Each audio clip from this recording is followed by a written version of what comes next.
I'm going to pay attention to what is going on the right side, what is going on the left side. It's like evaluating two totally different horses. So when a new horse comes in, before I even work the horse, I like to spend a minute with him, spend a few minutes with him, and kind of get an idea of what he is like. Not just personality-wise, but what is he okay with, what is he not okay with. Is he an aggressive horse? Is he not an aggressive horse? And a lot of times what I'll do, me or my daughter that cleans stalls for me and helps me around the barn, we'll get in there and we'll clean a stall and just kind of be around him. And that's going to tell us a lot about what the horse is like before we even get our hands on him for the first time. You notice I come in here, I threw the bucket in here, and I'm going to go in here with intent like he's a broke horse. I'm not going to act like what I'm doing is something to be afraid of. I'm going to act like I am the leader. I'm going to do what I need to do. And he just happens to be in this stall. And I want us to start off with that relationship so that he kind of follows in behind what I'm going to do.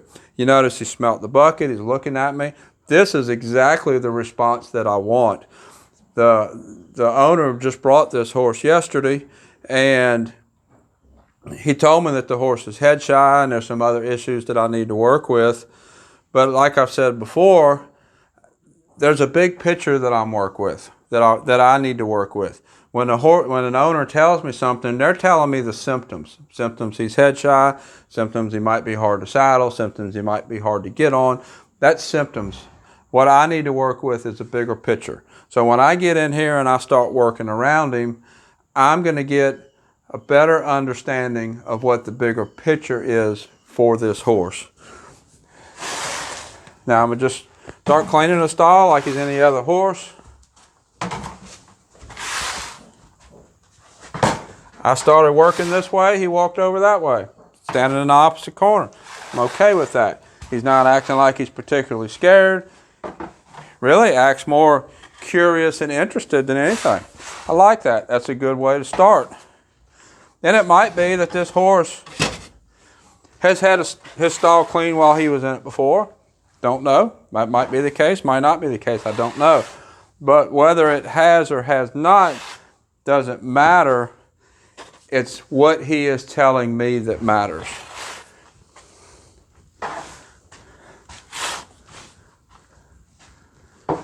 Just kind of stripping most of this out of the stall. We'll put some new shavings in when we're done. I need to get the stall cleaned, but it's not just about cleaning the stall. And that's why it's so important. I only take a few horses at a time. And other than the help that I have at the barn feeding and cleaning stalls, I do all the work myself with the horses, other than a little bit here and there. So this is real important that I spend this time with this horse and get to know him. He's going to be a lot better off in the end. Now right here, I need to clean where his back end is. There's several ways I could handle this. If he was acting very afraid or very aggressive, I might go to the front and ask him to move, but he's not telling me that right now. So what I'm going to do is I'm just going to go and ask him to move forward from the back and ask him to move. Good boy. Good boy. I'm not going to do it that way with every horse. I'm going to see what the horse tells me. Now you also notice I didn't get behind him to get kicked. He still could have kicked me, but I was in an okay position that if he did kick, he wasn't going to kick hard.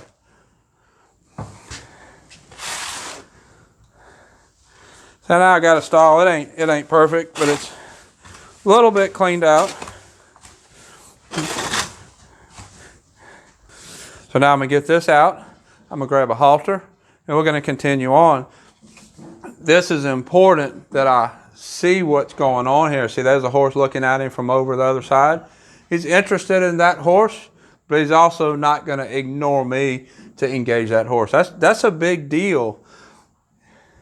He's looking to me. See, now he did take his head away. The owner did say he was head shy. He is taking his head away, but he's wanting to engage with me more than he's wanting to engage with that horse. That's huge. That's huge. So now let me get this bucket out of here. I'm gonna grab a halter. We're gonna do a little bit more with him.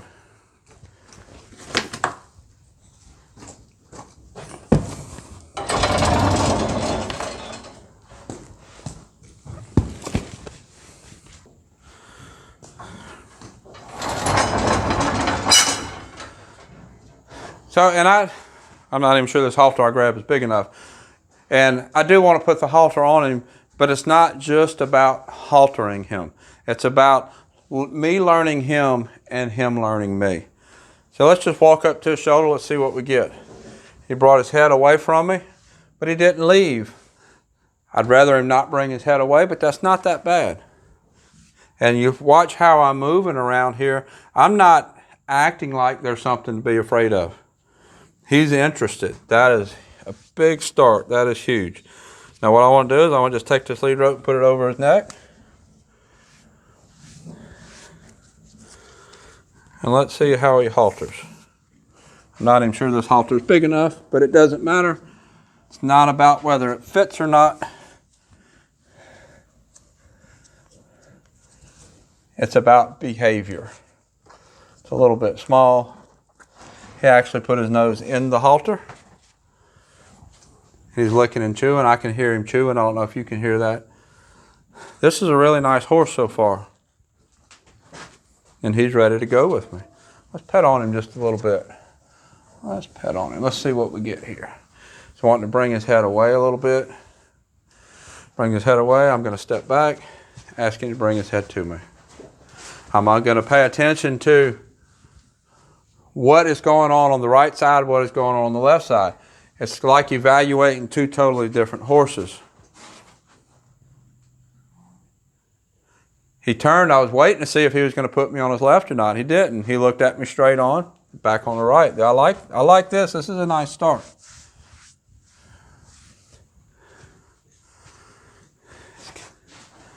I like his personality. The halter don't fit, but what I'm doing right now, it doesn't matter. I like his personality. And it's kind of easy on the eyes, so that don't hurt none.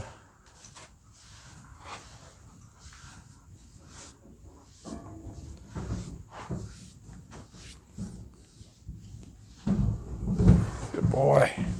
Good boy. Pet him up here in the face. Ask him to bring his face to me. He really seems pretty balanced, left side and right side. That's not always the case.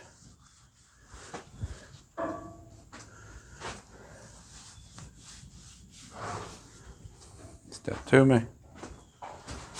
Step to me. There we go. Good boy. Step to me. I want to get him around where I can pick his feet up. Let's see what he does with his feet. Don't have any reason to believe that would be a problem, but I need to find out.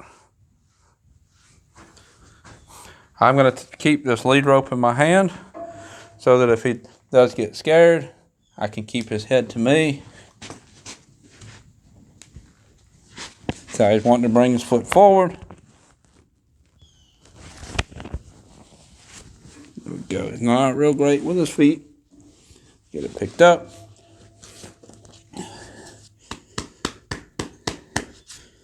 Good boy. Good boy. That's going to get better with time. Pick up this back foot. Let's see what happens. Notice I still have this lead rope. Good boy.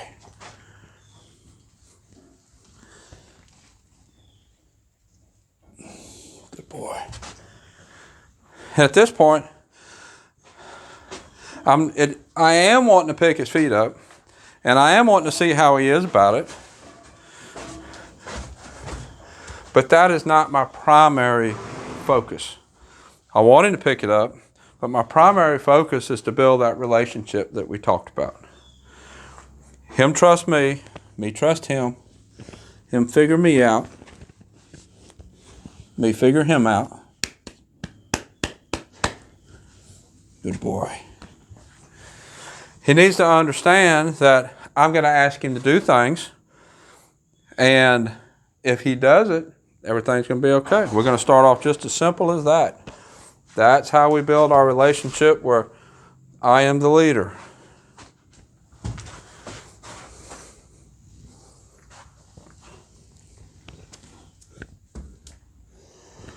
Try that again. He kind of brought it up quick. Seems a little bit more worried on this side, but doesn't necessarily mean that he's bad with his feet. He could just be a little worried with me. He's got to learn me just like I got to learn him. There we go. Good boy. That's why I don't force a whole lot at one time. Get a little bit at a time. Get a little bit at a time and then build on that. Just hold it up and turn it loose. Good boy. Ask him to do something. He was a lot better about picking it up that time. He's understanding not just what I'm asking, he's understanding me and our relationship. Much better. Much better.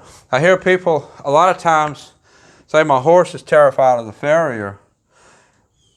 And that can deteriorate really bad really quickly, but it doesn't have to. A good farrier is going to spend a little bit of time with the horse, pet on the horse a little bit, and let that horse understand that the farrier is not going to hurt him. The farrier has to build that relationship with your horse just like you have to. And a good farrier will take the time to do that. There's a lot of little things. There, that come right up. Good boy. See how much nicer that was than in the beginning? He's trusting me. We're building that relationship. He's chewing again. He's trusting me. He just came in yesterday. This is the first time that I've put my hands on him. And we're off to a really good start. I know it looks like I didn't ask for a lot, but what I have done to start our relationship is huge. So I'm going to stop with him now. I'll be doing a lot more videos of him in the future. This is a really good example of how to start building trust in your horse. Raven, look on the board and see what his name is. I think he's the top one on the board. The top one in the bottom group.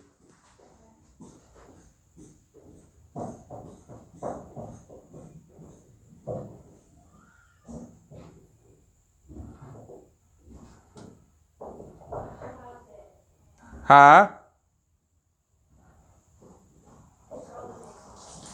I can't hear you.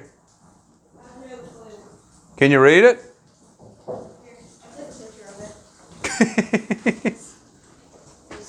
Michaela, can you read the top name on that chart? There's like a group. There's a lot of them. There's a group, then there's a space, then there's the next top name. Not the very top after the space.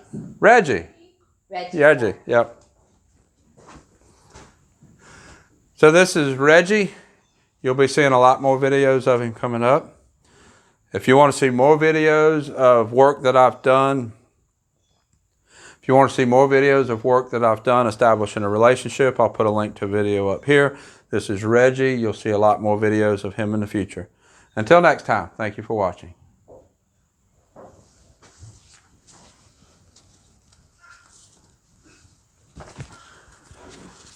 There's like 4 new horses on there. I was like, oh my god.